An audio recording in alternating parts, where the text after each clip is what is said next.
Straight ലൈനിലേക്ക് സ്വാഗതം.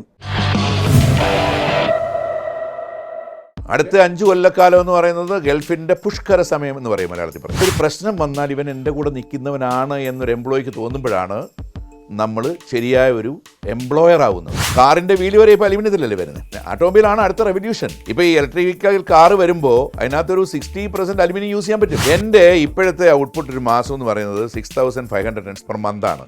2025 ഡിസംബറിലാകുമ്പോഴത്തോട്ട് 10,000 tons per month ആവും. ഇവിടെ വന്ന് ഈ ബ്യൂറോക്രസി കാണുമ്പോൾ അക്സെപ്റ്റ് ചെയ്യാൻ പറ്റത്തില്ല. എന്തിനാ ഇങ്ങോട്ട് വരുന്നത്? നല്ല രീതിയിലോട് ജീവിച്ചു പോയില്ലേ സാറേ, എനിക്ക് വേറെ പണിയൊന്നുമില്ലെന്ന് ചോദിച്ച ഉദ്യോഗസ്ഥന്മാരുണ്ട് ഈ കേരളത്തിൽ. നമ്മുടെ ഒരു നല്ല കുക്കാണെങ്കിൽ നമ്മുടെ റെസ്റ്റോറൻറ്റ് വിജയിക്കും. നമ്മളൊരു കുക്കിനെ ജോലിക്ക് വെച്ചാൽ അവനിട്ട് ചോദിക്കാൻ ഈ ബിസിനസ് പൊളിയും. പണമുണ്ടെങ്കിൽ എന്ത് ചെയ്യാം? പണമുണ്ടെങ്കിൽ അഹങ്കാരിക്കാതിരുന്നാൽ മതി.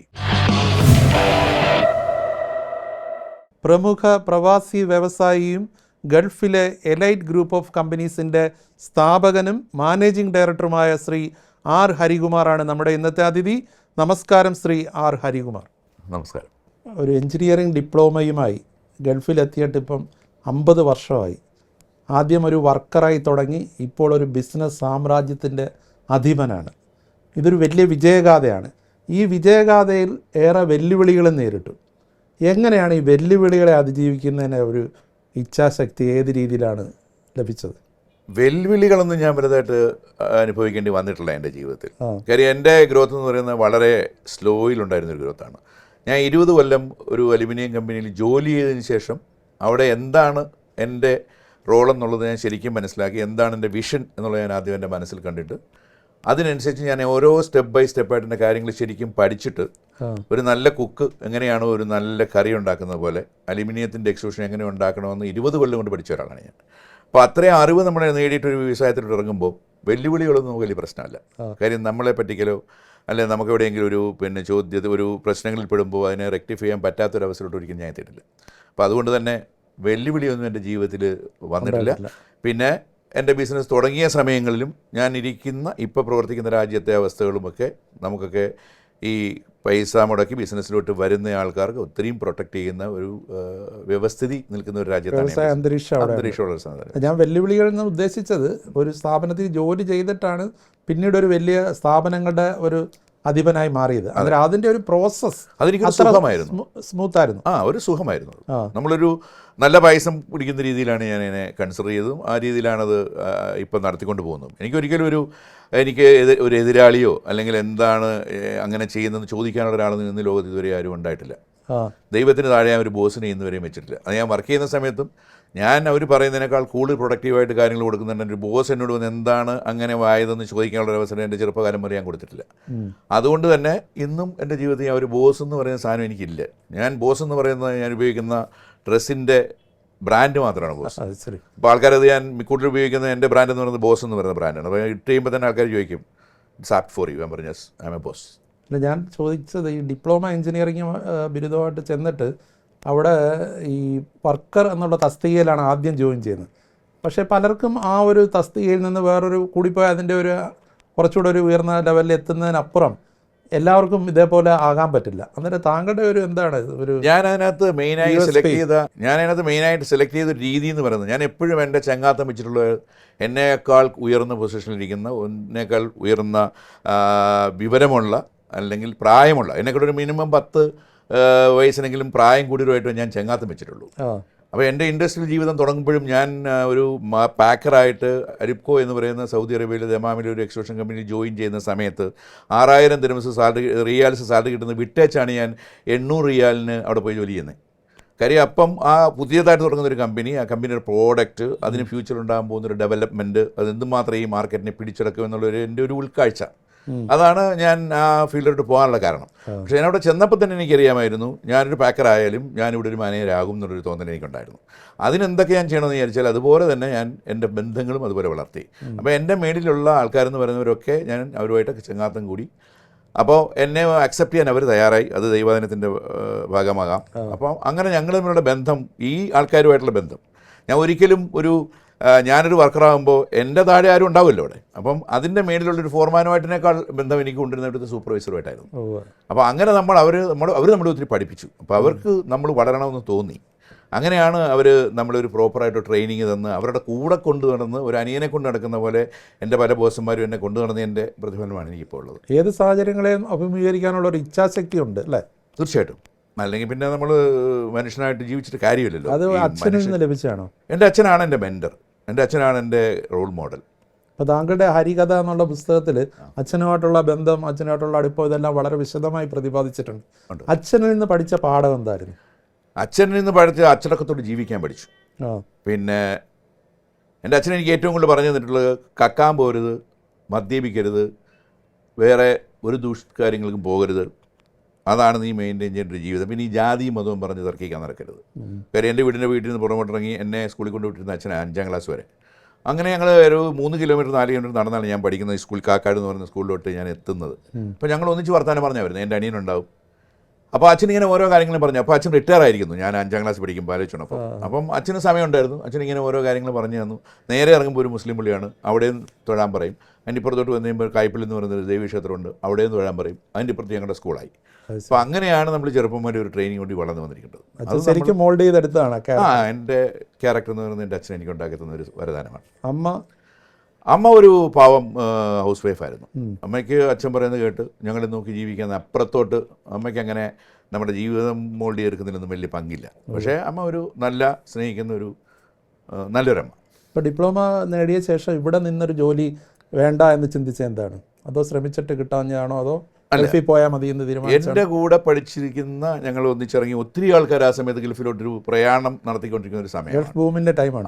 ഗൾഫ് ബൂമിൻ്റെ സമയമാണ്. അപ്പം ഇവിടെ നമ്മൾ കാൽക്കുലേറ്റ് ചെയ്യുമ്പോൾ നമ്മളിവിടെ ഏതൊരു ഗവൺമെൻറ് ഉദ്യോഗസ്ഥനായിക്കാനും നമുക്ക് എന്ത് കിട്ടും, പിന്നെ നമുക്കിവിടെ എന്ത് ചെയ്യാൻ പറ്റും എന്നുള്ളതൊരു ചോദ്യചിഹ്നം തന്നെയായിരുന്നു എൻ്റെ ചെറുപ്പകാലം മുതലൊക്കെ തന്നെ. അപ്പം പിന്നെ ഞാൻ പറഞ്ഞല്ലോ, എനിക്ക് ആക്ച്വലി ഒരു പോലീസ് ഓഫീസറാണെന്നായിരുന്നു താല്പര്യം.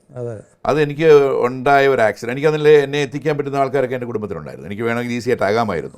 പക്ഷേ എൻ്റെ ഫിസിക്കലി എനിക്കുണ്ടായ ഒരു ആക്സിഡൻറ്റിൽ പറ്റിയപ്പം ഒരു കാല് വട്ട ഒടിഞ്ഞു പോയി. അപ്പോൾ പിന്നെ ഒരു മെഡിക്കൽ പിന്നെ എന്താ ഫിറ്റ്നസ് കിട്ടില്ല എന്ന് തോന്നിയപ്പോൾ ഞാൻ ആ ഫീൽഡിനെ മാറ്റി ചവിട്ടി. പോലീസ് ഓഫീസറാകാൻ പറ്റിയ ആകാര സൗഷ്ഠവം ഉണ്ടായിരുന്നു. അന്നും ഞാൻ നല്ല സൈസാണ് ആള്, കുഴപ്പമൊന്നുമില്ലായിരുന്നു, അതിനൊന്നും കുഴപ്പമൊന്നുമില്ലായിരുന്നു. ഞാൻ നന്നായിട്ട് കളിക്കുന്ന ആളാണ്, ഞാൻ നന്നായി ഷട്ടിൽ കളി, വോളിബോൾ കളിക്കും, നന്നായിട്ട് ഓടും. അങ്ങനെ ആ സമയങ്ങളിൽ തന്നെ എൻ്റെ ശാരീരികമായി മെയിൻറ്റെയിൻ ചെയ്യേണ്ട എല്ലാ കാര്യങ്ങളും ഞാൻ മെയിൻറ്റെയിൻ ചെയ്തുകൊണ്ട് തന്നെ ജീവിച്ചുകൊണ്ടിരുന്നത്. പോലീസ് ആകാഞ്ഞത് നന്നായി. അതെ, എന്നെ തല്ലിക്കൊന്നു തന്നെ ആൾക്കാർ. ഇപ്പോൾ പോലീസായിരുന്നെങ്കിൽ എൻ്റെ ക്യാരക്ടറിന് ഞാൻ ജീവിച്ചിരിക്കുന്നുണ്ടാവില്ല ഒരിക്കൽ, അല്ലെങ്കിൽ നേരത്തെ റിട്ടയർമെൻറ്റ് വാങ്ങിച്ച് വീട്ടിരിക്കേണ്ടി വരും. അങ്ങനെ ഈ സുഹൃത്തുക്കളുടെ ഒരു യാത്രയുടെ ഭാഗമായിട്ട് നമ്മളും ഗൾഫിൽ എത്തപ്പെടുമായിരുന്നു. അതെ, അതൊരു ഒരു തരം പിന്നെ മറ്റുള്ളവരുടെ പുറകെ ഓടിയ ഓട്ടമാണ്. അവർ വരുമ്പോൾ ഉള്ളവരുടെ നടപ്പും ഭാവവും സ്റ്റൈലും പണ്ടത്തെ ഗൾഫുകാരുടെ രീതികൾ അറിയാമല്ലോ, അതിനോടൊക്കെ കുറേ അട്രാക്ഷൻ തോന്നി ആ ചെറുപ്പകാലത്ത്. അപ്പം തോന്നി നമുക്കും പോകാൻ തോന്നി.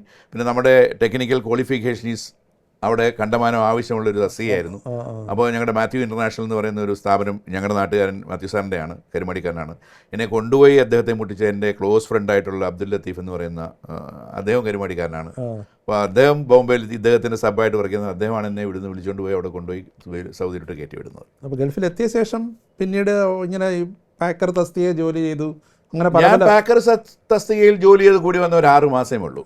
അത് കഴിഞ്ഞ് പിന്നെ ഇമീഡിയറ്റ് ആയിട്ട് ഞാൻ അവിടുന്ന് ക്വാളിറ്റി കൺട്രോൾ ഡിപ്പാർട്ട്മെൻറ്റിലോട്ട് മാറി, അവിടുത്തെ ഇൻസ്പെക്ടർ. അപ്പോൾ എൻ്റെ ക്വാളിഫിക്കേഷൻ ഈ ഒരു ഡിപ്ലോമ കയ്യിലുള്ളതുകൊണ്ട് അതൊക്കെ വളരെ ഈസി ആയിരുന്നു. പിന്നെ ഞാൻ ഈ പറഞ്ഞ പോലെ എൻ്റെ ബന്ധങ്ങൾ എന്നെ ഒത്തിരി സപ്പോർട്ട് ചെയ്തിട്ടുണ്ട്. അപ്പം ഞാൻ അവരോടൊക്കെ തന്നെ ഇൻട്രാക്ട് ചെയ്ത് അവർക്ക് എന്നെ മനസ്സിലായി, ഞാൻ എന്താണ്, എനിക്ക് എന്താണ് കഴിവെന്നൊക്കെ അവർ മനസ്സിലാക്കി. പെട്ടെന്ന് ഇനി ഇവിടെ ഉദ്യോഗ കയറ്റം കിട്ടി. അങ്ങനെ ഞാൻ 20 കൊല്ലം ആ കമ്പനി ജോലി ചെയ്തു. പക്ഷേ ഒരു കാലത്തും ആ കമ്പനി ഞാൻ വിട്ടുപോകുമെന്ന് എനിക്ക് തോന്നിയിരുന്നില്ല. അത്രയും ഞാൻ ആ കമ്പനിയായിട്ട് അറ്റാച്ച്ഡ് ആയിരുന്നു. അപ്പോൾ അതുകൊണ്ട് ഒത്തിരി അതിൻ്റെ ഒരു യൂണിവേഴ്സിറ്റി അവിടെ പുതിയതായിട്ട് വന്ന ഒരാളിൻ്റെ എന്തോ ഒരു കയ്യിൽ നിന്നുണ്ടായ തിക്താനുഭവങ്ങളാണ്. അതെ, ഞാൻ ട്രെയിൻ ചെയ്ത് കൊണ്ടുവന്നിരുന്ന ഒരു ലോക്കൽ കയറി അവിടുത്തെ ജനറൽ മാനേജറായി. അപ്പം അദ്ദേഹത്തിന് എന്നോടുള്ള ഈഗോ ക്ലാഷിലാണ് ഞാൻ അവിടുന്ന് ഇറങ്ങിപ്പോകുന്നത്. ഒരു ദിവസം രാവിലെ 8 മണിക്ക് ജോലിക്ക് വന്നു, 8:30 എന്നോട് ഇറങ്ങി പോകുമായിരുന്നു. എൻ്റെ പാസ്പോർട്ട് ക്യാൻസൽ ചെയ്ത് വീട്ടിൽ കൊടുത്തു വിടുമെന്ന് പറഞ്ഞിട്ട് ഇറങ്ങി പോകുമായിരുന്നു. അതൊരു ടേണിംഗ് പോയിന്റ് ആയിരുന്നു. അതൊരു ടേണിംഗ് പോയിന്റ് ആയതാണ്, അങ്ങനെ പ്രതീക്ഷിച്ച് ഞാൻ പോയതല്ല. അതൊരു ടേണിംഗ് പോയിന്റ് ആയിരുന്നു. നമ്മുടെ സ്വന്തമായിട്ടുള്ളൊരു ഇതിലേക്ക് മാറുന്നത് അവിടുന്ന്, അതിൻ്റെ ഒരു തുടക്കം അവിടുന്നല്ലേ? സ്വന്തമായിട്ടല്ല. ഞാൻ ദുബൈയിൽ പോയിട്ട് അവിടെ ദുബൈ ഇൻവെസ്റ്റ്മെൻറ്റ് കീഴിലുള്ള ഒരു എക്സ്ക്ലൂഷൻ കമ്പനിയുടെ അസിസ്റ്റൻറ്റ് ജനറൽ മാനേജറായിട്ട് 6 കൊല്ലം ജോലി ചെയ്തു. അവിടുന്നാണ് ആ രാജ്യം എന്താണെന്ന് പഠിച്ചത്. നമുക്ക് അവിടെ ചെന്ന ഇമ്മീഡിയറ്റ് നമ്മളെപ്പോഴും ഒരു ബിസിനസ്സിലോട്ട് ഇറങ്ങിത്തിരിക്കുമ്പോൾ ഒത്തിരി കാര്യങ്ങൾ ആലോചിക്കേണ്ടതുണ്ട്. അതെനിക്ക് 10ാം ക്ലാസ്സിലും 8ാം ക്ലാസ്സിലും 6ാം ക്ലാസ്സിലും പഠിക്കുന്ന 2 പെൺകുട്ടികളുണ്ട്. അപ്പം പെട്ടെന്നൊന്നും നമ്മുടെ ഈ കിട്ടുന്ന വരുമാനം കളഞ്ഞു വെച്ച് ഒരിടത്ത് പോയി ഒരു ബിസിനസ് ചെയ്യാൻ തുടങ്ങി അത് പിന്നെ രക്ഷപ്പെട്ടില്ലെങ്കിൽ നമ്മുടെ കുടുംബം അതെ അതെ ബുദ്ധിമുട്ടിലാവും. അപ്പോൾ അതുകൊണ്ട് തന്നെ വളരെ സ്ലോയിൽ ഞാൻ പറഞ്ഞത്, അതുകൊണ്ടാണ് എനിക്കൊരു ഈ വെല്ലുവിളി എന്ന് പറയുന്നൊരു സാധനം എൻ്റെ ജീവിതത്തിൽ ഉണ്ടാകുന്നത്. ഞാൻ വളരെ സ്ലോ ആൻഡ് സ്റ്റഡി ആയിട്ടാണ് പോയത്. ആ രീതിയിലായിരുന്നു. അതെ അതെ. ഇനി സ്വന്തമായിട്ടൊരു വ്യവസായം തുടങ്ങാം എന്നുള്ളൊരു ചിന്ത വരുന്നത് എപ്പോഴാണ്? സ്വന്തമായിട്ടൊരു വ്യവസായം തുടങ്ങണം എന്ന് തന്നെ എനിക്ക് തോന്നേണ്ട കാരണം, നമ്മൾ ഏത് സ്ഥാപനത്തിൽ ജോലി ചെയ്ത് നമ്മുടെ എത്ര ആത്മാർത്ഥം നമ്മളവിടെ കാണിച്ചാലും എത്ര എന്നെ വളർത്തിയാലും അതൊരു ലെവലിൽ എത്തിക്കഴിയുമ്പോൾ അതിൻ്റെ മേളിൽ ആരെങ്കിലും നമ്മളുടെ മേളിൽ കൊണ്ടുവെക്കും. അതൊരു സ്റ്റൈലാണ്. എന്നിട്ട് അവരാണ് പിന്നെ അതിൻ്റെ ക്രീം എടുക്കാൻ പോകുന്നത്. അങ്ങനെ ഇനി മണ്ടത്തരം എനിക്ക് വേണ്ടാന്ന് 2 അനുഭവത്തിൽ നിന്ന് ഞാൻ പഠിച്ചു. അപ്പോൾ ഞാൻ വിചാരിച്ചു ഇനി ഒരു ബോസ് എൻ്റെ ജീവിതത്തിൽ വേണ്ട. അന്നും ഞാൻ ബോസിനൊന്നും ഒരു ബോസിസും എൻ്റെ മുമ്പിൽ ആർക്കും ചെയ്യാൻ പറ്റിയിട്ടില്ല, ഞാൻ അനുവദിച്ചിട്ടില്ല. എന്നോട് എന്താണ് നീ ഇത് ചെയ്യാത്തതെന്ന് ചോദിക്കാനുള്ളൊരു സിറ്റുവേഷൻ ഞാൻ ജീവിതത്തിൽ ഒരു കാലത്തും ഇന്ന് വരെ ഉണ്ടായി. അത്ര കോൺഫിഡൻസ് ഓഫ് കോഴ്സ് ഞാൻ അത്രയും കോൺഫിഡൻ്റ് ആണ് എൻ്റെ കാര്യത്തിൽ.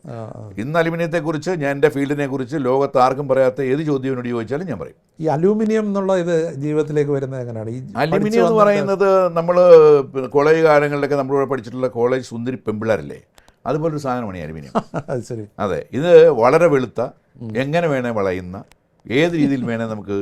സുന്ദരിമാരെ വളയ്ക്കാൻ അത്ര എളുപ്പമല്ല. സുന്ദരിമാരെ നമ്മൾ വളയ്ക്കണ്ട, അവർ വളഞ്ഞോളൂ. യെസ്. അപ്പോൾ പിന്നെ നമ്മൾ അതും നമ്മുടെ ഒരു ലൈഫ് സ്റ്റൈലും അല്ലെങ്കിൽ നമ്മുടെ രീതികളും നമ്മുടെ പ്രവർത്തനങ്ങളും നമ്മളൊരു വൃത്തികെട്ടവരുണ്ടെന്നൊക്കെ തോന്നുമ്പോഴാണ് സുന്ദരിമാർക്ക് നമ്മുടെ അട്രാക്ഷൻ തുടങ്ങുന്നത്. അതുപോലെ തന്നെയാണ് ഈ അലുമിനിയത്തിൽ നമ്മളൊരു അട്രാക്ഷൻ. നമ്മളവനെ പ്രോപ്പറായി ട്രീറ്റ് ചെയ്യും, അവനെ എസ്റ്റാബ്ലിഷ് ചെയ്യും, അവനെ മാർക്കറ്റിൽ നമ്മൾ കൊണ്ടു നടക്കും.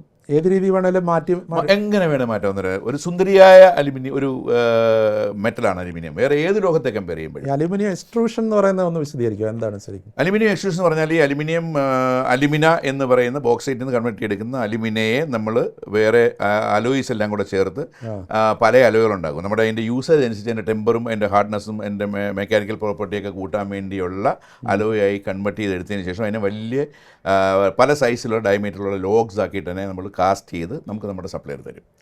ആ സാധനത്തെ നമ്മളൊരു 500-530 ഡിഗ്രി സെൻറ്റിഗ്രേഡിൽ ചൂടാക്കിയിട്ട് അതൊരു കേക്ക് പരുവത്തിലാക്കിയിട്ട് അതിനെ ഒരു മോൾഡിൽ കൂടെ പ്രസ് ചെയ്ത് പുറത്തെടുക്കുന്ന ഒരു പ്രോസസ്സിനെയാണ് എക്സ്ട്രൂഷൻ എന്ന് പറയുക. അതിൽ താങ്കളൊരു എക്സ്പെർട്ടാണ്. ഞാൻ അതിനകത്തൊരു നല്ല ആ കാര്യത്തെക്കുറിച്ച് എനിക്ക് നന്നായി ഞാൻ പഠിച്ചിട്ടുണ്ട്, എനിക്കറിയുന്ന ഒരു കാര്യമാണ്. എന്നിട്ട് പിന്നെ ഇതിൻ്റെ ഒരു മാർക്കറ്റിംഗ് എങ്ങനെയാണ്? ഇതിൻ്റെ മാർക്കറ്റിംഗ് എന്ന് പറയുന്നത്, ഞാൻ എൻ്റെ സെയിൽസ്മാനോട് പറയുന്ന ഒരു കാര്യം, ഒരിക്കൽ പോലും ഒരു കസ്റ്റമറോട് പോയി ഓർഡർ ചോദിച്ച് ചെല്ലണ്ട. You should not bug orders, you should demand orders. എന്ന് പറഞ്ഞാൽ എന്താണ്? നീ കൊടുക്കുന്ന സാധനത്തിന് അതിൻ്റെ ക്വാളിറ്റി ഉണ്ടാവണം, നീ അവൻ്റെ സർവീസ് പ്രോപ്പറായിട്ട് ചെയ്യുന്നവനാവണം, നിന്നെ അന്വേഷിച്ച് അവൻ വരണം, ഇൻസ്റ്റെഡ് ഓഫ് നീ അവൻ്റെ പുറകെ ഓർഡർ ചോദിച്ചു നടക്കുന്നത്. ഇതാണ് എൻ്റെ പോളിസി. അത് ഞാൻ എൻ്റെ സെയിൽസ്മാനെ അല്ലെങ്കിൽ സെയിൽസ് എഞ്ചിനീയേഴ്സിനെ ട്രെയിൻ ചെയ്തുകൊണ്ടിരുന്ന മെത്തേഡ് ഓഫ് മാനേജ്മെൻറ്റ് എന്ന് പറയുന്നത് അതാണ്.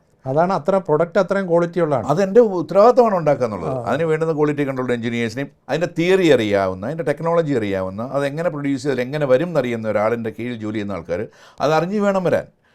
പിന്നെ താങ്കൾക്ക് ഇതിനെക്കുറിച്ചുള്ള A to Z അറിയുകയും ചെയ്യാം. അതല്ലേ ഞാൻ പറഞ്ഞേ. അപ്പോൾ എൻ്റെ ട്രെയിനിങ്ങിൽ വരുന്ന ആൾക്കാർ, അതിനെക്കുറിച്ച് അറിയുന്ന ആൾക്കാർ, അതിനെ തീർച്ചയായിട്ടും അറിഞ്ഞിട്ട് വേണം ആ ഫീൽഡിലോട്ട് വരാൻ. അവരെ അറിയാത്തവരെ വളർത്തിയെടുക്കുക എന്നുള്ളതാണ് എൻ്റെ ഉത്തരവാദിത്വം.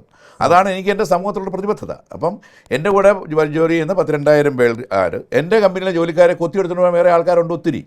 ബിക്കോസ് ഇതൊരു നല്ല ട്രെയിനിങ് സെൻ്ററാണ് അവർക്ക്. അപ്പോൾ എൻ്റെ കോമ്പറ്റീറ്റേഴ്സൊക്കെ എൻ്റെ ആൾക്കാരെ വിളിച്ചുകൊണ്ട് പോയി ഞാൻ പലപ്പോഴും വിളിച്ച് പറഞ്ഞിട്ടുണ്ട്, നിനക്കൊരു കാര്യം ചെയ്യും, രാവിലെ വരിക, എൻ്റെ കമ്പനിയിലോട്ട് കയറുക, ഇതിനകത്ത് ഏതൊക്കെ ആൾക്കാരെ വേണമെന്ന് ഒറ്റയടിക്ക് എടുത്തുകൊണ്ട് പോകും. ഇങ്ങനെ ഓരോരുത്തരും പുള്ളിയോണ്ട് പോകരുത്. Because it very difficult train dum. അപ്പോൾ ഞാൻ നിനക്ക് ഇത്രയും ആൾക്കാർ എൻ്റെ വകയായിട്ട് ഫ്രീ കൊണ്ടുപോയി അവർക്ക് നല്ല കാശ് കൊടുത്ത് അവരും രക്ഷപ്പെടും, നിങ്ങളുടെ കമ്പനി രക്ഷപ്പെടും, ഞാൻ വീണ്ടും ട്രെയിൻ ചെയ്തോളും. ഇതാണ് എൻ്റെ പോളിസി. പോയാലും നമുക്ക് ആ കോൺഫിഡൻസ് ഉണ്ട് അല്ലേ? ഞാൻ എൻ്റെ ആൾക്കാരോട് പറയണേ, ഞാൻ പറയട്ടെ, നമ്മളൊരു നല്ല കുക്കാണെങ്കിൽ നമ്മുടെ റെസ്റ്റോറൻറ്റ് വിജയിക്കും. നമ്മളൊരു കുക്കിനെ ജോലിക്ക് വെച്ചാൽ അവനിട്ട് ചോദിക്കാൻ ഈ ബിസിനസ് പൊളിയും. അപ്പം I am a good cook. അതിനെക്കുറിച്ച് പണ്ട് കോഴിക്കോട് സാമൂതിരി രാജാവ് പറഞ്ഞൊരു കാര്യമുണ്ട്. ഈസ്റ്റ് ഇന്ത്യ കമ്പനി വന്ന് പലതും അവിടെ നിന്ന് കവർന്നെടുത്തപ്പം രാജാവിനോട് മന്ത്രി വന്ന് പറഞ്ഞു, രാജാവെ എല്ലാം കൊണ്ടുപോയി. അന്നേരം സാമൂതിരി പറഞ്ഞു, ഞാറ്റുവേല ഇപ്പോഴും നമ്മുടെ കയ്യിലുണ്ടെന്ന്. അതെ അതെ അതെ, നമ്മുടെ എന്തെങ്കിലും കാണും മിച്ചം. അതുകൊണ്ട് ആര് പോയാലും നമ്മളെ സംബന്ധിച്ചിടത്തോളം അതൊരു വിഷയമല്ല, പുതിയ ആളിനെ ട്രെയിൻ ചെയ്യും. എന്നിട്ട് ഇതിൻ്റെ ഒരു എക്സ്പോർട്ടിംഗ് ഒക്കെ ഏത് ലെവലിലാണ് ഈ അലൂമിനിയം? കണ്ടമാനം ഫീൽഡുണ്ട്. ഞാൻ സത്യത്തിൽ എൻ്റെ മനസ്സുകൊണ്ട് ആഗ്രഹിച്ചൊരു കാര്യമാണ് ഒരു അലുമിനിയം യൂണിവേഴ്സിറ്റി തുടങ്ങുക എന്നുള്ളത്. ഒരു ടെക്നോളജി ഒരു വിഷയമാക്കി വെച്ചുകൊണ്ട് ഒരു അലുമിനിയത്തിന് അത് വളരെ അത്യന്താപേക്ഷിതമായ ഒരു കാര്യമാണ്, ഈ ലോകത്തിന് ആവശ്യമുള്ളൊരു കാര്യമാണ്. ഒത്തിരി ആൾക്കാർ ലോകത്തിൽ നിന്ന് പല ഭാഗങ്ങളിൽ നിന്നും അലുമിനിയത്തെക്കുറിച്ച് എഴുതുന്നുണ്ട്. ഒത്തിരി ലിറ്ററേച്ചറുകളുണ്ട്, ഒത്തിരി സെമിനാറുകളുണ്ട്, ഒത്തിരി ഡെവലപ്മെൻറ്റ്സ് അലുമിനിയത്തിനുണ്ട്. അലുമിനിയത്തിൻ്റെ എക്സ്പാൻഷൻ എന്ന് പറയുന്നത്, ഫ്യൂച്ചർ എന്ന് പറയുന്നത്, aluminium is going to be one of the most important metal in the world. മറ്റേത് മെറ്റലിനെ കമ്പയർ ചെയ്യുമ്പോഴും. അപ്പോൾ അതിനെ ഡെവലപ്പ് ചെയ്തെടുക്കാൻ പറ്റുന്ന, ആ ഫീൽഡിൽ ജോലി ചെയ്യാൻ പറ്റുന്ന, അതിനെക്കുറിച്ച് നമുക്ക് പറഞ്ഞു പഠിപ്പിച്ച് കൊണ്ടുവരാൻ പറ്റുന്ന ആൾക്കാരെ ഡെവലപ്പ് ചെയ്യേണ്ട ഒരു അത്യാവശ്യമാണ്. കാര്യം ഇതിനകത്ത് വരുന്ന employment requirement is going to be very huge. അലുമിനിയത്തിൻ്റെ ഡിമാൻഡ് ഇങ്ങനെ കൂടുന്നതേ ഉള്ളൂ. അലുമിനിയത്തിൻ്റെ ഡൈവേഴ്സിഫിക്കേഷനാണ് അലുമിനിയം. നിങ്ങൾ ഈ മറ്റെല്ലാ മെറ്റലിനെ അലുമിനിയം റീപ്ലേസ് ചെയ്തുകൊണ്ടിരിക്കുകയാണ്. നമുക്ക് അറിയാൻ പറ്റാത്തതുകൊണ്ടാണ്. അലുമിനിയത്തെക്കുറിച്ച് ഇവിടുത്തെ എത്ര പേര് ചിന്തിക്കുന്നുണ്ട്? അലുമിനിയം എന്ന് പറയുന്ന ആൾക്കാരുടെ മനസ്സിൽ അലുമിനിയം പാത്രമാണ്. അലുമിനിയം പാത്രം മാത്രമായിരുന്ന ഒരു കാലഘട്ടം ഉണ്ടായിരുന്നു. ഇന്ന് അലുമിനിയം പാത്രം മാത്രമല്ല അലുമിനിയം എന്ന് പറയുന്നത്. അലുമിനിയം നിങ്ങൾ കഴിക്കുന്ന ടാബ്ലറ്റിൽ വരെ അലുമിനിയം ആറ്റോമൈസറാണ് നമ്മൾ കഴിക്കുന്നത്. അലുമിനിയത്തിൻ്റെ പൊടിയാണ് അതിനകത്ത് മെയിൻ കണ്ടന്റ്. അപ്പം അലുമിനിയം എന്തുമാത്രം നമ്മുടെ ശരീരത്തെ ബാധിച്ചിരിക്കുന്നു എന്ന് അറിയുന്നതിന് മാത്രമേ അലുമിനിയത്തിൻ്റെ ഇമ്പോർട്ടൻസ് അറിയത്തുള്ളൂ. അത്രമാത്രം വൈവിധ്യം. പക്ഷെ ആരാണ് ഇവിടുത്തെ ഒരു ഇൻഡസ്ട്രിയൽ മിനിസ്റ്റർക്ക് അലുമിനിയത്തെക്കുറിച്ച് വിവരമില്ല. കാര്യം അവർക്ക് അതിനെക്കുറിച്ച് പഠിക്കേണ്ട ആവശ്യമില്ല. കാര്യം ഇത് നമ്മളെ കണക്കുള്ള ആൾക്കാരാണ് അവരുടെ പോയി ചെന്ന് ഇത് പറഞ്ഞു കൊടുക്കേണ്ടത്. സാറേ ഇതാണ് സാധനം, നമ്മൾ ഇതിനെ ഡെവലപ്പ് ചെയ്യണം. ഇത് ഇപ്പോൾ ഇവിടെ തന്നെ ഹിൻഡാൽക്കോയുടെ അലുപുരത്തൊരു കമ്പനിയുണ്ട്. It's not running properly. അതെന്ന് വേറെ പല റീസൺസ് ഉണ്ട്, അത് ഞാനിപ്പോൾ പറയുന്നില്ല.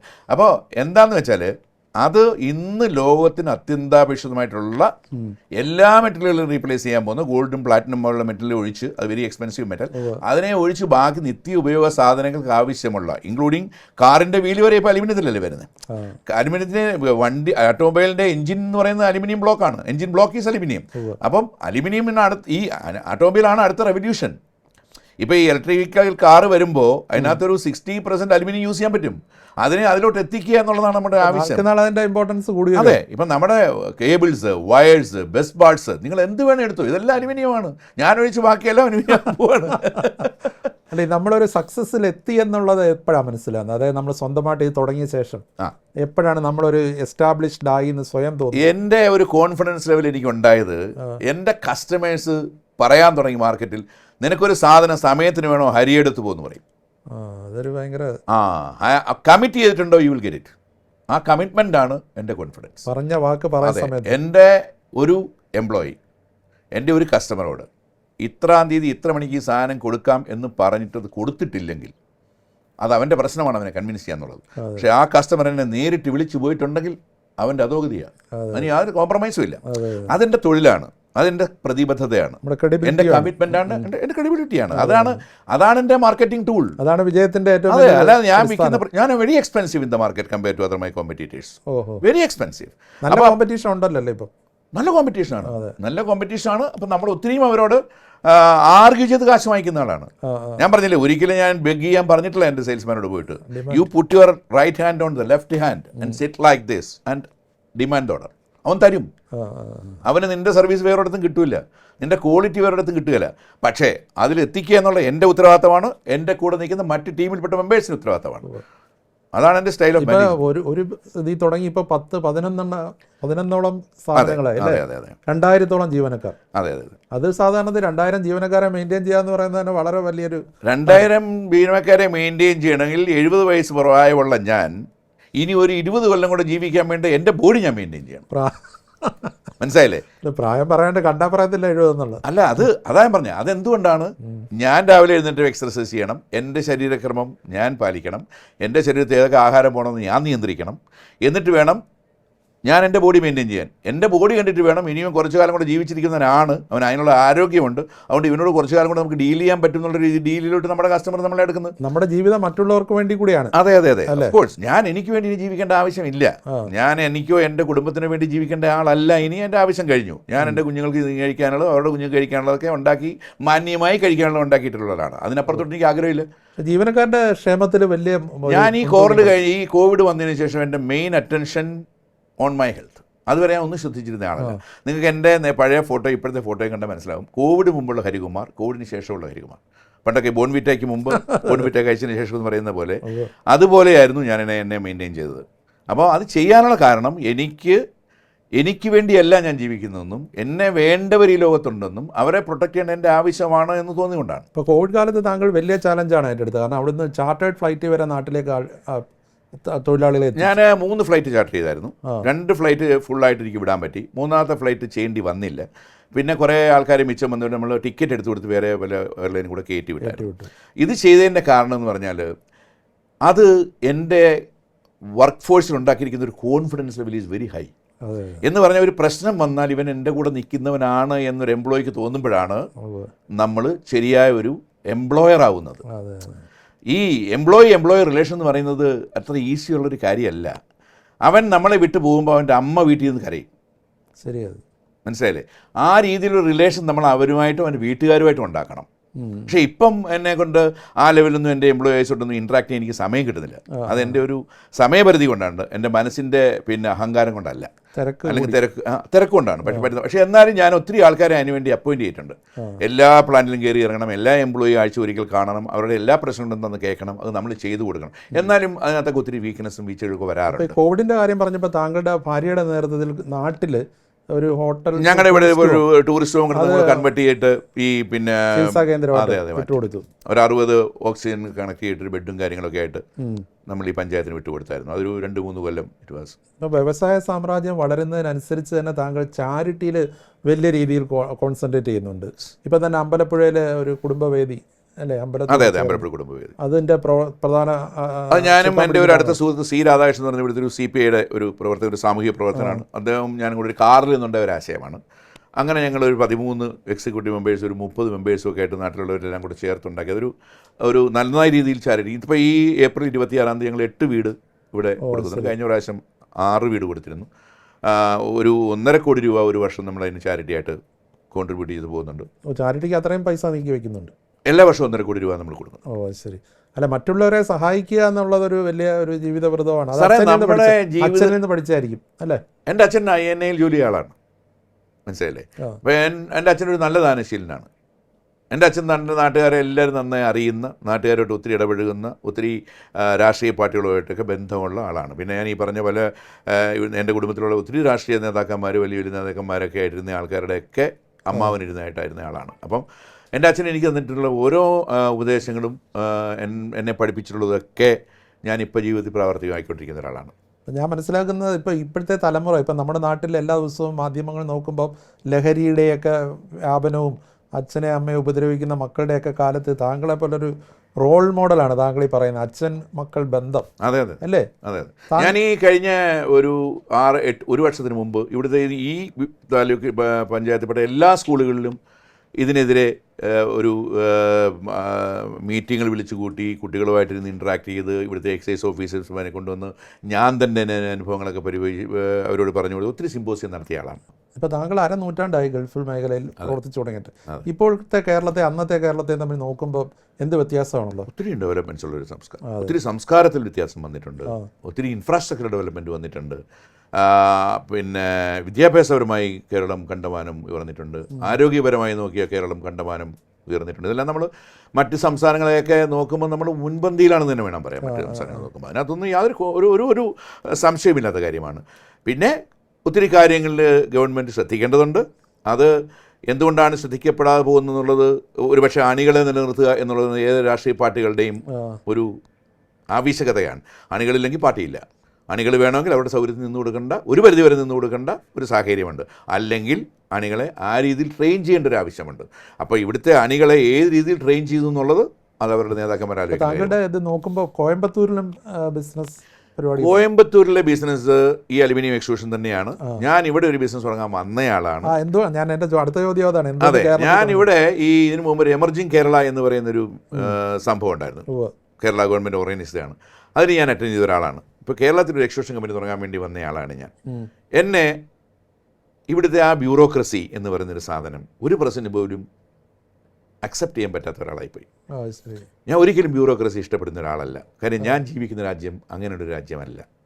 അത് വളരെ സോഷ്യലൈസ്ഡ് ആയിട്ട് സിംപ്ലിസിറ്റിയുള്ള ഒരു കാര്യങ്ങൾക്ക് ഒരു പറഞ്ഞാൽ ആ കാര്യം നടത്തിത്തരാൻ താല്പര്യമുള്ള ഭരണാധികാരിയുള്ള ഒരു രാജ്യത്ത് ഇത്രയും കാലം ജീവിച്ച ഒരാൾക്ക് ഇവിടെ വന്ന് ഈ ബ്യൂറോക്രസി കാണുമ്പോൾ അക്സെപ്റ്റ് ചെയ്യാൻ പറ്റത്തില്ല. അതുകൊണ്ടാണ് കോയമ്പത്തൂരിലേക്ക് മാറി. അല്ല, അതൊരു വാശിപ്പുറത്ത് പോയതാണ്. എന്നെ ഈ ഇവിടുത്തെ ഗവൺമെൻറ് പല സ്ഥലങ്ങളിൽ ഓടിച്ചു, സ്ഥലം കാണിക്കാൻ.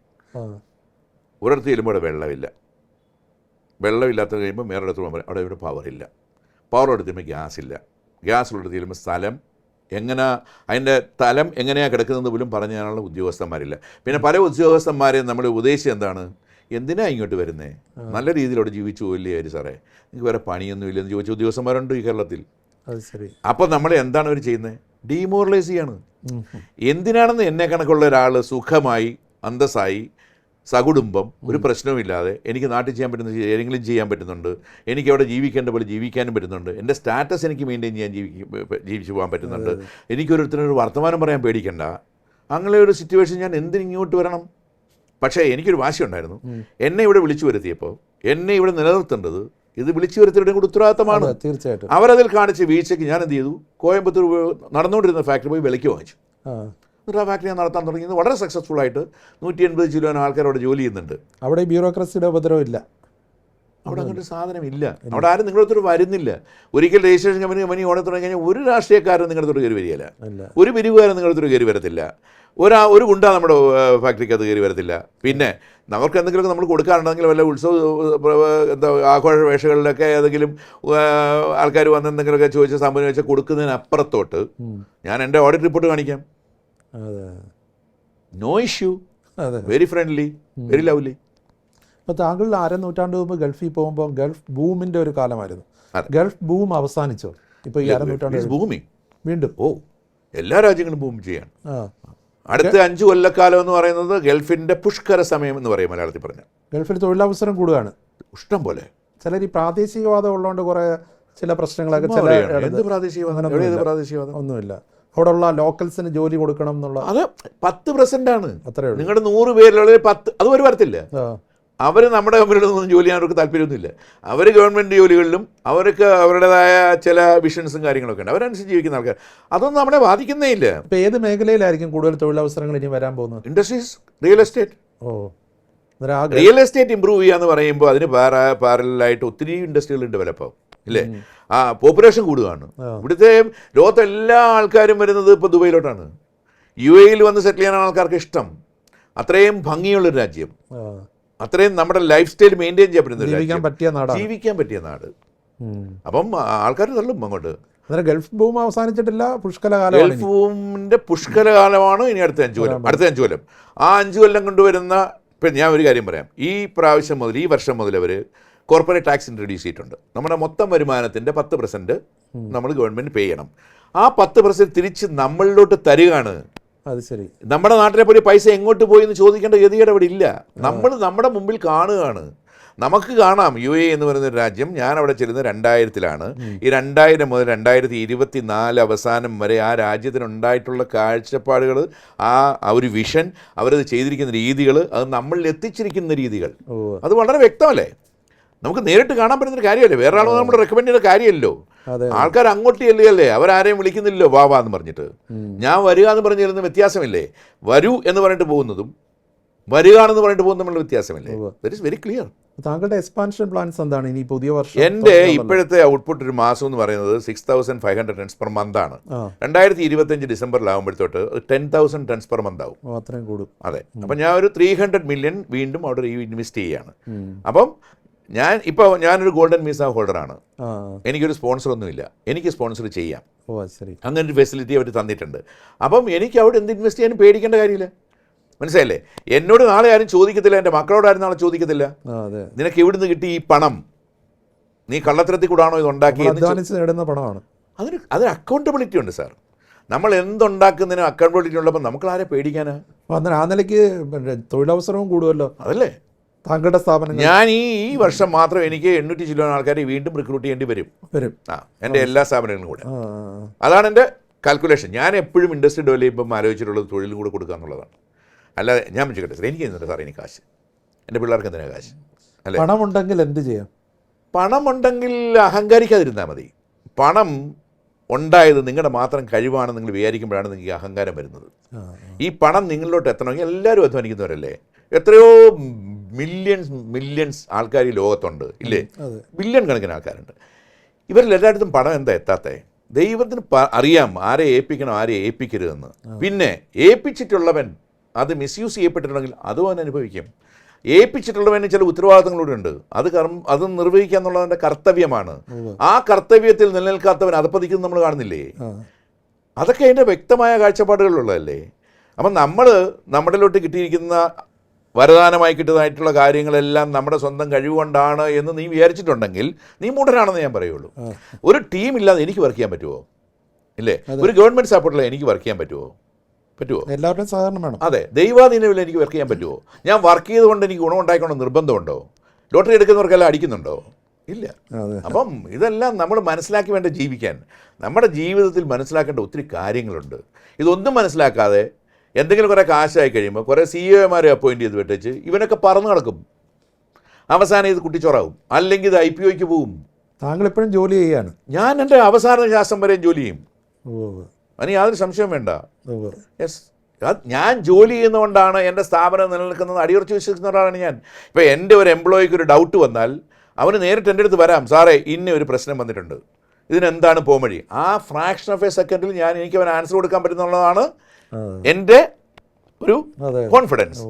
അവൻ്റെ ഒരു കോൺഫിഡൻസ് ആണ് സാറിൻ്റെ അടുത്ത് പോയാലും ഒരു ആൻസർ കിട്ടും, അവിടെ ആ പ്രോബ്ലം സോൾവ് ആകും എന്നൊരു എംപ്ലോയി വിചാരിക്കുമ്പോഴാണ് അവൻ്റെ കോൺഫിഡൻസ്. ഇത് രണ്ടും കൂടെ ചേരുമ്പോഴാണ് നമ്മൾ എല്ലാവരും കോൺഫിഡൻ്റ് ആകുന്നത്. ജീവിതത്തിൻ്റെ രസം എന്താണ്? ജീവിതത്തിൻ്റെ രസം ഇങ്ങനെ തോന്നുന്നതൊക്കെ ചെയ്ത് ജീവിക്കുക, തോന്നുന്നത് ചെയ്യാൻ പറ്റുക, ആ പറ്റുന്നതിന് റിസൾട്ട് വരിക, ആ റിസൾട്ട് കാണാൻ സന്തോഷിക്കും. അല്ല ഇനി എന്ത് രസം? രസം 70 വയസ്സ് എനിക്കെന്ത് രസം? താങ്കളുടെ 2 മക്കളും താങ്കളുടെ മരുമക്കളും എല്ലാം ഡോക്ടർമാരാണ്. അതെ അതെ. ഈ മക്കളോട് എന്താണ് പറഞ്ഞിട്ടുള്ളത്? എൻ്റെ മക്കളോട് ഞാൻ പറഞ്ഞിരിക്കുന്നത്, കാശിന് വേണ്ടി ഈ പണിക്ക് പോകണ്ട. നിൻ്റെയൊക്കെ സർവീസ് എന്ന് പറയുന്നത് ചാരിറ്റി ആയിരിക്കണം. നിന് മെഡിസിൻ കൊടുത്തിട്ടുണ്ടെങ്കിൽ കാശ് വാങ്ങിച്ചോ, നീ ഒരു ടെസ്റ്റ് നടത്തിയിട്ടുണ്ടെങ്കിൽ മാന്യമായ കാശ് വാങ്ങിച്ചോ. അമിതമായ ലാഭവും വേണ്ടാത്ത ടെസ്റ്റുകൾ എഴുതി ആൾക്കാരെ ചീറ്റ് ചെയ്ത് അതിൻ്റെ കമ്മീഷൻ വാങ്ങിച്ച് നീ ജീവിക്കേണ്ട സിറ്റുവേഷനോട് നിങ്ങളേറെ ഞാൻ എത്തിച്ചിട്ടില്ല. അതുകൊണ്ട് നിങ്ങൾക്ക് ജീവിക്കാൻ വേണ്ടി നിങ്ങൾ തൊഴിൽ ചെയ്യേണ്ട, പക്ഷേ നിങ്ങളുടെ പ്രതിബദ്ധതയാണ് സമൂഹത്തിനെ അവർക്ക് വേണ്ടിയും കൂടെ ജീവിക്കുക എന്നുള്ളത്. ഇത് ഞാൻ പറഞ്ഞു കൊടുത്തിട്ടുണ്ട്. മക്കളും മരുമക്കളും ഡോക്ടർമാരായ സ്ഥിതിക്ക് ഒരു ആശുപത്രി തുടങ്ങിക്കൂടെ? ഞാനൊരു ആശുപത്രിയുടെ പ്ലാൻ ചെയ്തുകൊണ്ടിരിക്കുകയാണ്. ഞാൻ 100 ബെഡ് ഒരു ഹോസ്പിറ്റലിൽ ഈ തോട്ടപ്പള്ളി എന്ന് പറയുന്ന സ്ഥലത്ത് എൻ്റെ പൈലിംഗ് നടക്കുകയാണ്. ഇപ്പോൾ 2026 അത് പൂർത്തീകരിക്കണമാണ് എൻ്റെ ഇപ്പോഴത്തെ ഉണ്ടായിരുന്ന ചിന്ത. ഇപ്പം ഞാൻ സത്യം പറഞ്ഞാൽ റീതിങ്ക് ചെയ്യാൻ തുടങ്ങിയിട്ടുണ്ട്. ഈ കഴിഞ്ഞ ഒരു 3-4 മാസമായിട്ട് ഈ കേരളത്തിൽ നടക്കുന്ന കാര്യങ്ങൾ നമ്മൾ മനസ്സിലാക്കിയെടുത്തോളം കാലം എന്തിനാണ് എൻ്റെ പിള്ളേരെയും എൻ്റെ കൊച്ചുമക്കളെ ഇങ്ങോട്ട് തള്ളിവിടുന്നതെന്നൊരു തോന്നൽ എൻ്റെ മനസ്സിൽ നെഞ്ചത്ത് കൈവച്ച് ഞാൻ പറയണു, എനിക്ക് മനസ്സിൽ തോന്നിയ ഒരു കാര്യമാണ്. അത് ചിലപ്പോൾ ഞാൻ റീതിങ്ക് ചെയ്യും. എന്തിനാണ് അവരെല്ലാം അവിടെ പഠിക്കുന്നു, കുട്ടികളൊക്കെ മാന്യമായി അവിടെ സ്കൂളിൽ പോകുന്നു, ഞങ്ങളെല്ലാം കൂടെ ഒറ്റ വീട്ടിലാണ് താമസിക്കുന്നത്. ഞങ്ങൾ 13 പേര് ഒരു വീട്ടിലാണ് താമസിക്കുന്നത്. ഞാൻ, എൻ്റെ മക്കളെ, എൻ്റെ കൊച്ചുമക്കൾ, എൻ്റെ ജോലിക്കാർ, എൻ്റെ ഡ്രൈവർ, ഒരു പട്ടി, അങ്ങനെ ഞങ്ങൾ 13 പേര് ജീവിതം ഞാനിപ്പോൾ താമസിക്കുന്ന വില്ലയിലുണ്ട്. ആത്മാർ ഞങ്ങളെല്ലാവരും കൂടെ ഒന്നിച്ചിരുന്ന് രാവിലെ ബ്രേക്ക്ഫാസ്റ്റ് കഴിക്കും. ഞങ്ങളുടെ ചർച്ചകളെല്ലാം അവിടെ നടക്കും. അത് ഞങ്ങളെല്ലാവരും 4 വഴിക്കും ജോലി. എൻ്റെ ഒരു മോൾ എൻ്റെ കൂടെ ജോലി ചെയ്യുന്നുണ്ട്. അവളുടെ HR ഡിപ്പാർട്ട്മെൻറ്റ്, അവൾ ഷീസ് എ പൾമനോളജിസ്റ്റ്. ഞാനിപ്പം പൂർവ്വം പരമ്പരയോച്ച് എൻ്റെ കൂടെ എൻ്റെ ഒരു HR ഡിപ്പാർട്ട്മെൻറ്റ് ഹെഡാക്കി വെച്ച് ഞാൻ അവളെ ട്രെയിൻ ചെയ്ത് കൊണ്ടുവരുന്നുണ്ട്. അത് ഒരു പക്ഷേ എൻ്റെ ഇൻഡസ്ട്രിക്ക് വേണ്ടി ആയിരിക്കത്തില്ല, അവൾക്ക് അവളുടെ ഫീൽഡിൽ തന്നെ പോകണമെങ്കിൽ ഒരു HR മാനേജ്മെൻറ്റ് എന്ന് പറയുന്നത് വളരെ അത്യന്താപേക്ഷിതമാണ്. ഷീസ് എ ഡോക്ടർ ആൾസോ, അവർക്കത് ചെയ്യാൻ പറ്റും എന്നുള്ളത് തോന്നൽ അത് ചെയ്യിക്കുന്നുണ്ട്. അവരും എൻ്റെ കൂടെ നിൽക്കണമെന്ന് എനിക്ക് നിർബന്ധമൊന്നുമില്ല, നിൽക്കാൻ ഞാൻ പറയാറുമില്ല. എന്തായാലും നാട്ടിലൊരു ആശുപത്രി വരുന്നത് നല്ലതാണ്. അതെ, അത് ഞാനിപ്പോൾ എൻ്റെ ഒരു റീതിങ്കിങ് എന്ന് പറയുന്നത് നമ്മളൊരു ഡയലമയിലാണ്. നമ്മുടെ ഫാമിലി, എൻ്റെ 2 പെൺമക്കളും അവരുടെ ഭർത്താക്കന്മാർക്കും ഒന്നും ഇവിടുത്തെ ഒരു ചുറ്റുപാടും അറിയുന്നവരല്ല. അപ്പം എൻ്റെ പിള്ളേരെ എല്ലാം ജനിച്ചതും വളർന്നതും ഒക്കെ ഗൾഫിലാണ്. അവർക്കൊന്നും ഈ നാടുമായിട്ടൊരു ഒരു ഇവിടുത്തെ ഒരു കാര്യങ്ങളോടും അറിയുന്ന ആൾക്കാരല്ല. കഷ്ടപ്പെട്ടു പോവും ഇവിടെ വന്നാൽ എന്നാണ് എൻ്റെ ഇപ്പോഴത്തെ ഒരു ഉൾക്കാഴ്ച.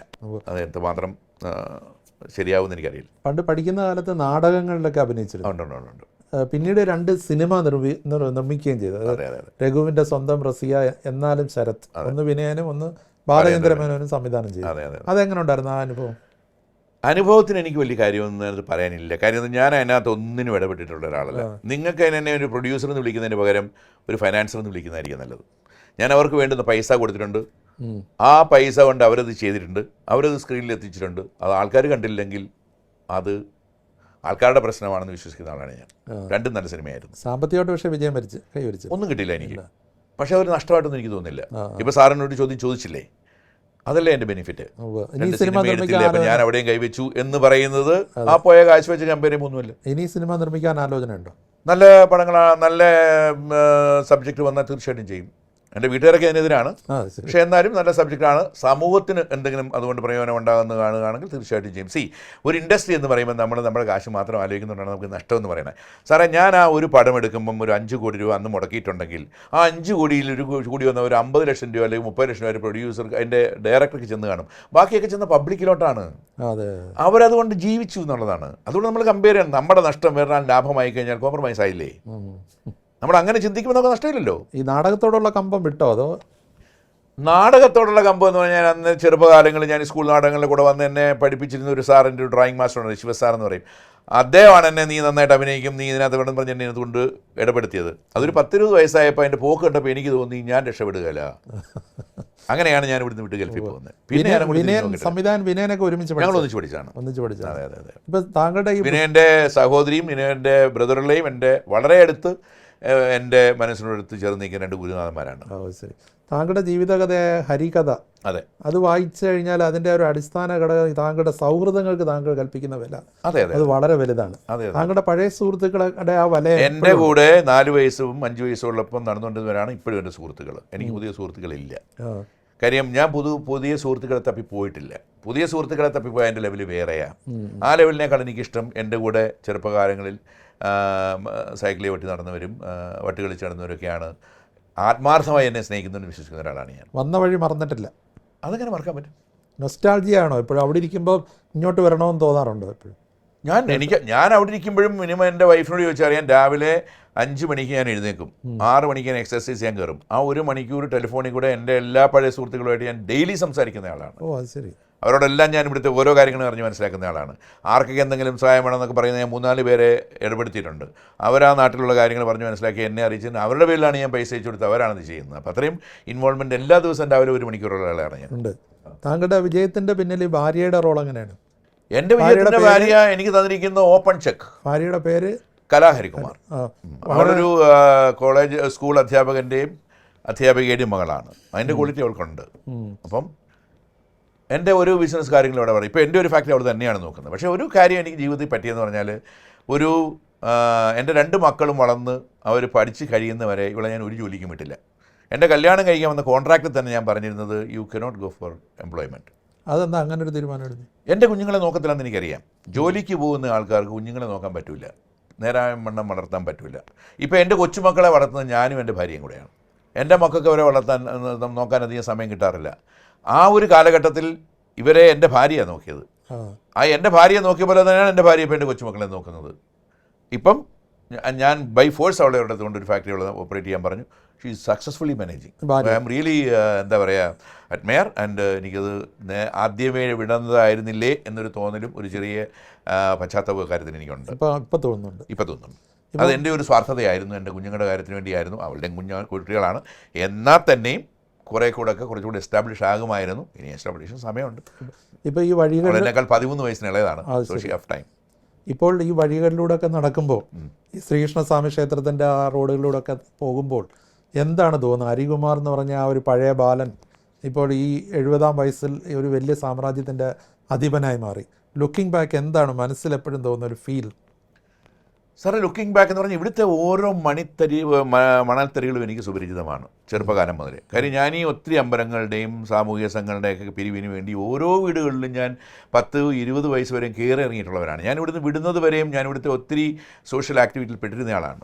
അപ്പോൾ എനിക്ക് ഇവിടുത്തെ ഓരോരുത്തരെ അറിയാം, ഓരോ വീടും അറിയാം, ഇപ്പോഴും അവരെ അറിയാം. അപ്പോൾ അതുകൊണ്ട് തന്നെ അവരെ വഴി കാണുമ്പോൾ ഇന്ന ആൾ ഇന്നടത്തെ ആളാണെന്ന് എനിക്ക് വ്യക്തമായി തിരിച്ചറിയാം. ഇപ്പോഴത്തെ പുതിയ കുട്ടികളെ എനിക്കറിയില്ല. പക്ഷേ പഴയ ആൾക്കാരെയൊക്കെ എൻ്റെ കാലഘട്ടത്തിൽ എന്നോട് വളർന്നവരെ എല്ലാം എനിക്ക് തിരിച്ചറിയാം. അപ്പോൾ ഓരോരുത്തരും എനിക്ക് എൻ്റെ ഫ്രണ്ട്സാണ് ഇപ്പോഴും. ഞങ്ങൾ തമ്മിൽ ഒരു അകലവും വെക്കാറില്ല. വളരെ ക്ലോസ് ആയിട്ട് സംസാരിക്കേണ്ട. അമ്പലത്തിൽ ചെന്നാലും ശരി, പള്ളിയിൽ ചെന്നാലും ശരി. ഈ പള്ളികളൊക്കെ ആയിട്ട് എനിക്ക് ഒത്തിരി ക്ലോസ് ആയിട്ടുള്ള അറ്റാച്ച്മെൻ്റ് ഉണ്ട്. ഇവരെല്ലാം ഇവിടെ തിക്കിലി മുസ്ലിം പോപ്പുലേറ്റുള്ള ഏരിയയാണ്. ഇനി പറയുന്നതിന് പണ്ട് ഞാൻ താമസിക്കുന്ന ജനിച്ച സ്ഥലം നീർക്കുന്നു എന്ന് പറയുന്നത് ഒരു 2 കിലോമീറ്റർ അപ്പുറമാണ്. അതിനെ കൊച്ചു പാകിസ്ഥാൻ എന്നാണ് ആൾക്കാർ വിളിച്ചുകൊണ്ടിരുന്നത്. എൻ്റെ ഫാദറിനെ ആൾക്കാർ വിളിച്ചുകൊണ്ടിരുന്നത് മച്ച എന്നാണ്. മച്ച എന്ന് പറഞ്ഞാൽ അളിയൻ. മുസ്ലിംകൾ മച്ച എന്ന് വിളിച്ചാൽ അളിയൻ എന്ന് പറഞ്ഞാൽ എൻ്റെ അച്ഛൻ അവരുടെ എല്ലാ അളിയന്മാരായിരുന്നു. അപ്പോൾ ഞങ്ങളുടെ ആ ഒരു ബന്ധം വളരെ നീണ്ട, വളരെ അടുത്ത ബന്ധമാണ്. അപ്പം ഇത് എനിക്കൊരു പുതിയ സ്ഥലമൊന്നും അല്ലല്ലോ. എല്ലാവരെയും എനിക്ക് ഏവരി ഇൻഡിവിജ്വലിനെ എനിക്കറിയാം. അവരോടൊക്കെ ഇൻട്രാക്ട് ചെയ്യുന്ന ഒരാളാണ് ഞാൻ. ദൈവാനുഗ്രഹം ഇല്ലായിരുന്നുവെങ്കിൽ, എൻ്റെ അച്ഛൻ്റെ അമ്മയുടെയും അനുഗ്രഹം എനിക്കില്ലായിരുന്നുവെങ്കിൽ, എൻ്റെ സഹപ്രവർത്തകരുടെ, എൻ്റെ ഗുരുനാഥന്മാരുടെ അനുഗ്രഹം എനിക്കില്ലായിരുന്നുവെങ്കിൽ ഞാൻ എങ്ങെത്തൂല. വ്യവസായ രംഗത്തേക്ക് വരുന്ന പുതിയ തലമുറയോട് എന്താ പറയാനുള്ളത്? കുറുക്കു വഴി ഇല്ലല്ലോ ഈ മേഖലയിൽ. ഇല്ല. ഇതിനകത്ത് എനിക്ക് വരുന്ന പുതിയ എവറി ഇയർ ഒരു 45 എഞ്ചിനീയേഴ്സിനെ ഞാൻ ട്രെയിൻ ചെയ്യാറുണ്ട്. അതിൽ 5 പേര് നിൽക്കും, ബാക്കിയെല്ലാം പോകും. പക്ഷേ ഇവരുടെ ഒരു കുഴപ്പമെന്ന് വെച്ച് കഴിഞ്ഞാൽ ഇവർക്കൊന്നും ഈ സഹിഷ്ണുത എന്ന് പറയുന്ന സാധനമില്ല. അവർക്കെല്ലാം നാളെ കാശുകാരനാണ്. ഞാൻ ആദ്യം വരുമ്പോൾ നോക്കുന്നത് ഞാൻ ഏത് വാച്ചാണ് കെട്ടിയിരിക്കുന്നത്. എൻ്റെ ഓഫീസിൽ കയറിയാൽ ഞാൻ ഏത് മോതിരമാണ് ഇട്ടിരിക്കുന്നത്, ഞാൻ ഉപയോഗിക്കുന്ന കാർ ഏതാണ്, എൻ്റെ ബ്രാൻഡ് ഏതാണ്, മനസ്സിലായില്ലേ? അപ്പം അവരുടെ താല്പര്യങ്ങൾ അതിലോട്ടൊക്കെ പോയി. അതായത് ഒരു പുതിയ തലമുറയുടെ ഏറ്റവും വലിയ പ്രശ്നം അതാണ്.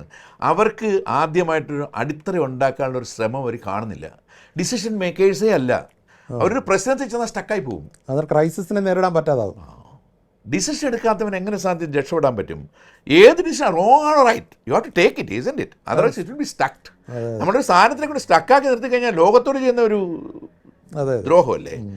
എന്ത് പ്രവൃത്തിയും നമ്മൾ സ്റ്റക്കാക്കി വെച്ചാൽ ഒന്നിനും നീ നെഗറ്റീവാക്കി വിട്, അവിടെ പോട്ടെ, അല്ലെങ്കിൽ പോസിറ്റീവാക്കി കൊണ്ടുപോകും, അങ്ങോട്ട് വളരട്ടെ. ഇത് രണ്ടുമില്ലാത്തൊരു ചിന്താഗതിയുള്ള ക്ഷമ വേണം അല്ലേ? ക്ഷമയെന്നൊരു സാധനം പിള്ളേർക്കില്ല. ഈ പിള്ളേരെ കുറ്റപ്പെടുത്തുന്നത് ഞാനതിന് പിള്ളേരെ കുറ്റപ്പെടുത്തുന്നില്ല സാറേ, ഇതിനെ കുറ്റപ്പെടുത്തുന്നത് ഇവരെ വളർത്തിക്കൊണ്ടിരുന്ന മാതാപിതാക്കളെയാണ്. ഈ ഡ്രഗ്സൊക്കെ നമ്മൾ ഈ പറയുന്നില്ലേ, ഈ ഡ്രഗ്സിനൊക്കെ മുഴുവൻ ഉത്തരവാദികളാരാ? നമ്മുടെ മാതാപിതാക്കളാണ്. ഈ മൊബൈലിലാണ് ഈ പിള്ളേർ മുഴുവൻ, ഇല്ലേ? 6 വയസ്സുള്ള, ഇപ്പം എൻ്റെ 5 വയസ്സുള്ള എൻ്റെ കൊച്ചുവൻ രാവിലെ ഊറ്റെന്നും പറഞ്ഞവൻ, അവന് ഊറ്റെന്ന് പറഞ്ഞ യൂട്യൂബിനാണ്, അവൻ അത്രേ എന്നെ കുറിച്ച് വിവരമുള്ളൂ. അവൻ കേട്ടിട്ടുള്ള തിരിഞ്ഞിട്ടുള്ളവന് ഊറ്റെന്ന് പറയുന്നത്. രാവിലെ എഴുന്നേറ്റ് അവൻ പറയും ഊറ്റുക, മനസ്സിലായില്ലേ? എന്ന് പറഞ്ഞാൽ പിള്ളേർ ആ ലെവലിലോട്ട് പോവുകയാണ്. അങ്ങനെ ടെക്നോളജി ഈസ് ഡെവലപ്ഡ് അല്ലേ? പക്ഷെ അതിൻ്റെ മുഴുവൻ നെഗറ്റിവിറ്റിയാണ് ആൾക്കാർ ഉപയോഗിക്കുന്നത്. അതിൻ്റെ പോസിറ്റിവിറ്റി ഉപയോഗിക്കുന്നുണ്ട്. അതിന് 100 മടങ്ങ് വലുതാണെങ്കിലും അതിലോട്ട് എത്തുന്നില്ല. അതിൻ്റെ എഫക്റ്റ് നമുക്ക് റിയലായിട്ട് കിട്ടുന്നില്ല എന്ന് വിശ്വസിക്കുന്ന ഒരാളാണ് ഞാൻ. വ്യവസായ രംഗത്തേക്ക് വരുന്നവർക്ക് പ്രധാനമായിട്ടും ഒരു ക്ഷമ വേണം അല്ലേ? ഒരു വിഷനും. അതെ. ഞാൻ എൻ്റെ ഒരു മീറ്റിംഗ് വിളിച്ചാൽ എനിക്കൊരു 45 managers directly reporting to me. അവരെല്ലാം എന്നേക്കാൾ ക്വാളിഫിക്കേഷൻ ഉള്ളവരാണ്. അവരെല്ലാം എഞ്ചിനീയറിംഗ് ഗ്രാജുവേറ്റ്സ് ആണ്, ചാർട്ടേഡ് അക്കൗണ്ടൻസ് ആണ്, ഡോക്ടറേറ്റ് ഉള്ള ആൾക്കാരാണ്, ഒത്തിരിയും സാലറി വാങ്ങിക്കുന്ന ആൾക്കാരാണ്. ഞാൻ ഒരു മീറ്റിംഗ് വിളിച്ചാൽ എൻ്റെ കോൺഫറൻസ് റൂമിനകത്ത് ഒരു 20 പേർക്ക്, ഒരു കമ്പനിയിൽ ഒരു 20 പേര് ഇരിക്കാൻ പറ്റുമെങ്കിൽ 20 ലാപ്ടോപ്പുമായിട്ടാണ് വരുന്നത്. എന്ത് ചോദിച്ചാലും അത് നോക്കിയാൽ അവർക്ക് പറയാൻ പറ്റുമോ? വീട്ടിലെ ടെലിഫോൺ നമ്പർ ചോദിച്ചാൽ അടിച്ചു നോക്കേണ്ട ഗതികേടാണ്. ആ ലെവലിലോട്ട് ആൾക്കാരുടെ മെമ്മറി പവർ അവർ കളഞ്ഞു. ഞാൻ ഇത്രയും കാലമായിട്ട് ലാപ്ടോപ്പ് എന്ന് പറഞ്ഞാൽ എനിക്ക് അതിനകത്ത് ഒരു ഓൺ ചെയ്യാൻ അറിയാത്ത ഒരാളാണ് ഞാൻ. സത്യം പറയുകയാണ്, എനിക്ക് ലാപ്ടോപ്പ് ഓൺ ചെയ്യാൻ പറഞ്ഞാൽ എനിക്കറിയത്തില്ല.